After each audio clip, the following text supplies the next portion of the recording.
Province, that's the province that's playing host to the armed forces this year, and Blain Herman is covering this event for us. The president has just arrived for the wreath laying to start the proceedings of the day. Let's give you live pictures now of where Blain Herman is in Polokwane.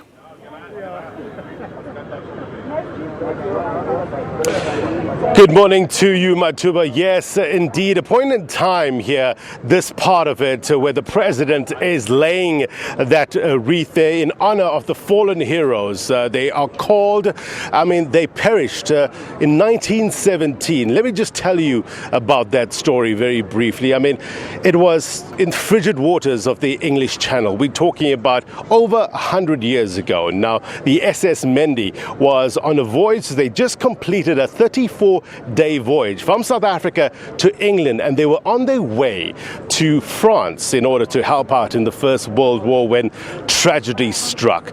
A much larger ship, the SS Darrow, struck the SS Mendi, killing over 600 black South Africans, mainly from the South African Native Labour Corps. And it was tragic. Many died on impact.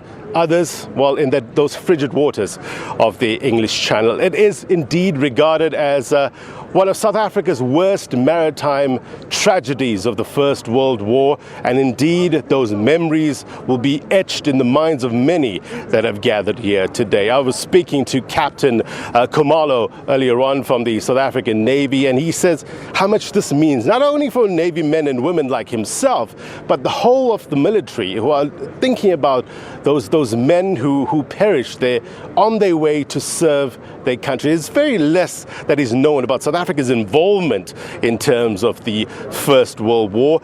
Often that trauma is often remembered as a European war, but today, as I was mentioning earlier, we're really looking at it from the perspective from Africa, in terms of African participation in that First World War. You fast forward to 2020, and I guess, you look at all this that is happening right here at Armed Forces Day. It's for a specific reason. It is to honor the men and women currently who decided to answer the call to serve. Now, the SABC has a huge presence here. As you can see, we got all our vans positioned there. One would say we have an army of video journalists stationed around the route here, so you can be rest assured that we have all the angles covered right here on SABC News. Now, let me just tell you about the program very quickly. It's in detail, so stay with me. I'll walk you through it.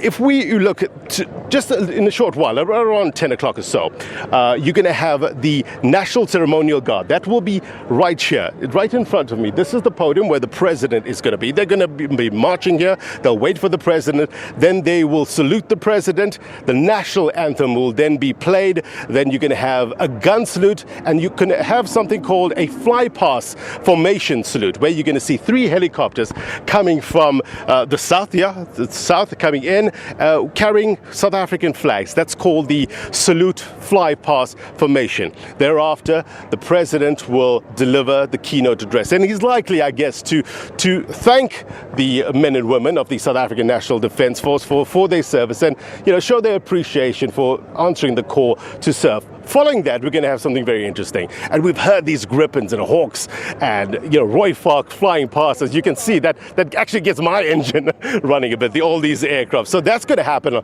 a mass fly past taking to the skies. Following that, we're going to have something called the marching columns. Now, there we're talking about these men and women here. The men and women that are marching in front of me, they are going to be part of this march that is going to go past the president and, salute the president. And this is all 4 services, all 4 arms of the South African National Defence Force. We're talking about the Army, the Air Force, the Navy, as well as the Medical Health Service. Following that, we're going to have the mechanized column. It's not this vehicle that you're seeing right here.